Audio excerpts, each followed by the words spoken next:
Jotham, son of Uzziah, became king of Judah. This was the second year that Pekah, son of Remaliah, was king of Israel. Jotham was 25 years old when he became king. He ruled 16 years in Jerusalem. His mother was named Jerusha, the daughter of Zadok. Jotham did what the Lord said was right, just as his father Uzziah had done. But he did not destroy the high places. The people still made sacrifices and burned incense at those places of worship. Jotham built the upper gate of the Lord's temple. All the great things that Jotham did are written in the book, The History of the Kings of Judah.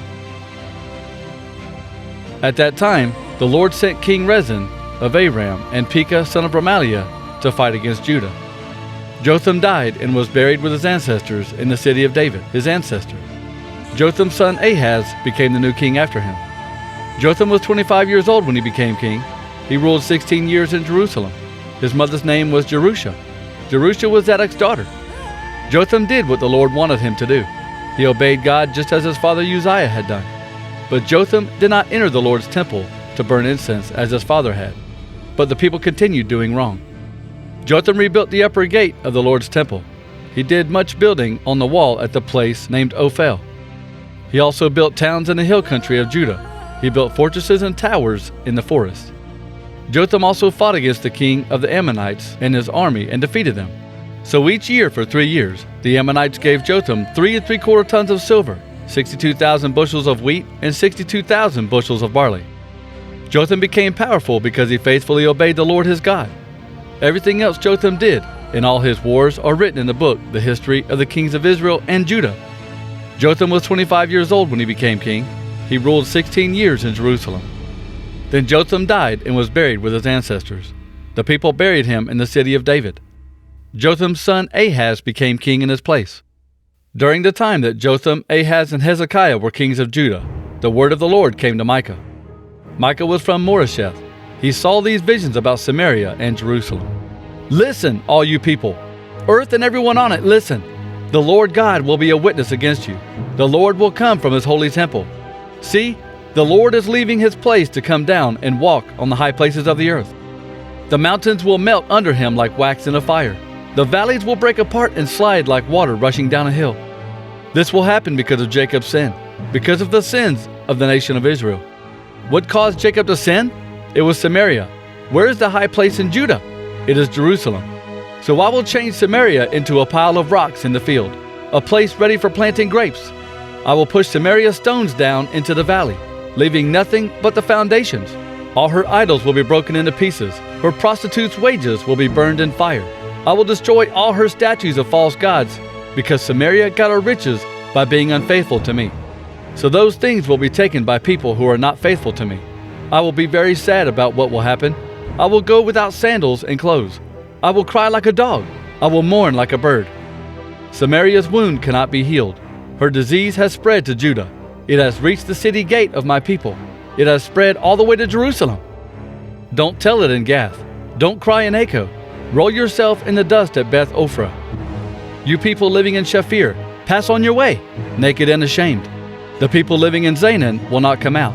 The people in Beth Ezel will cry and take their support from you. The people living in Merath wait for something good to happen, even though trouble has come down from the Lord and has reached the city gate of Jerusalem. You people living in Lachish, get your horses ready for your chariots. You are guilty of the same sins Israel committed, and you brought those sins to Jerusalem. So you must give goodbye gifts to Moresheth and Gath. The houses in Agzib will trick the kings of Israel. You people who live in Mareshah, I will bring someone against you who will take the things you own. The glory of Israel will come into Adullam. So cut off your hair, make yourselves bald, because you will cry for the children you love. Make yourself bald like an eagle and show your sadness, because your children will be taken away from you. Ahaz, son of Jotham, became king of Judah during the 17th year that Pekah, son of Remaliah, was king of Israel. Ahaz was 20 years old when he became king. He ruled 16 years in Jerusalem. Unlike his ancestor David, Ahaz did not do what the Lord said was right. He did the same bad things the kings of Israel had done. He even burned his son as a sacrifice. He copied the terrible sins of the nations that the Lord had forced to leave the country when the Israelites came. Ahaz made sacrifices and burned incense at the high places and on the hills under every green tree. King Rezin of Aram and King Pekah son of Remaliah of Israel came to fight against Jerusalem. Rezin and Pekah surrounded Ahaz, but could not defeat him. At that time, King Rezin of Aram took back Elath for Aram. Rezin took all the people of Judah who were living in Elath. The Arameans settled in Elath, and they still live there today. Ahaz sent messengers to King Tiglath-Pileser of Assyria with this message: I am your servant. I am like a son to you. Come and save me from the king of Aram and the king of Israel. They have come to fight me. Ahaz also took the silver and gold that was in the temple of the Lord and in the treasuries of the king's palace. Then Ahaz sent a gift to the king of Assyria. The king of Assyria listened to Ahaz and went to fight against Damascus. The king captured that city and took the people from Damascus as prisoners to Kir. He also killed Rezin. Ahaz was 20 years old when he became king. He ruled 16 years in Jerusalem. He did not live right, as David his ancestor had done. Ahaz did not do what the Lord wanted him to do. He followed the bad example of the kings of Israel. He used molds to make idols to worship the Baal gods. He burned incense in the valley of Ben Hinnom and sacrificed his own sons by burning them in the fire. He did the same terrible sins that the peoples living in that land did. The Lord had forced them out when the Israelites entered that land. Ahaz offered sacrifices and burned incense in the high places, on the hills, and under every green tree. Because Ahaz did these things, the Lord his God let the king of Aram defeat him. The king and his army defeated Ahaz and took many people of Judah as prisoners to the city of Damascus. Ahaz also suffered a terrible defeat by the king of Israel, Pekah son of Remaliah. Pekah and his army killed 120,000 of the bravest soldiers in Judah in one day. All this happened because the people of Judah had turned away from the Lord, the God their ancestors worshipped. Zikri was a brave soldier from Ephraim.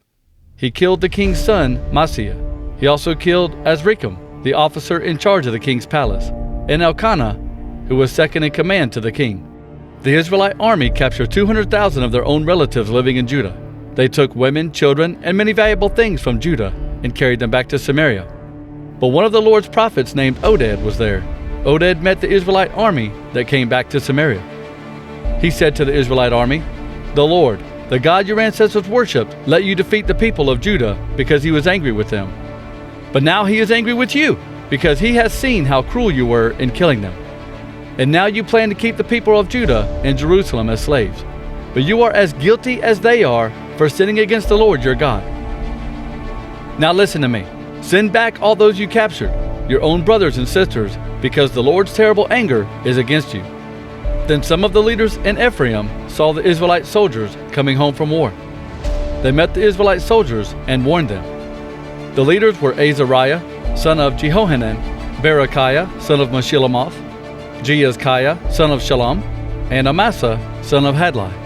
They said to the Israelite soldiers, "Don't bring the prisoners from Judah here. If you do that, it will add to our sin against the Lord.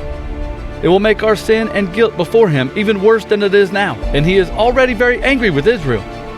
So the soldiers gave the prisoners and valuable things to the leaders and to the people. The leaders, Azariah and Berechiah, Jeazkiah and Amasa, stood up and helped the prisoners. These 4 men got the clothes that the Israelite army took and gave them to the people who were naked. The leaders also gave them sandals. They gave the prisoners from Judah something to eat and drink. They rubbed oil on them to soften and heal their wounds. Then the leaders from Ephraim put the weak prisoners on donkeys and took them back home to their families in Jericho, the city of palm trees. Then the 4 leaders went back home to Samaria. Ahaz was the son of Jotham, who was the son of Uzziah. Rezin was the king of Aram. Pekah son of Remaliah was the king of Israel. When Ahaz was king of Judah, Rezin and Pekah went up to Jerusalem to attack it, but they were not able to defeat the city.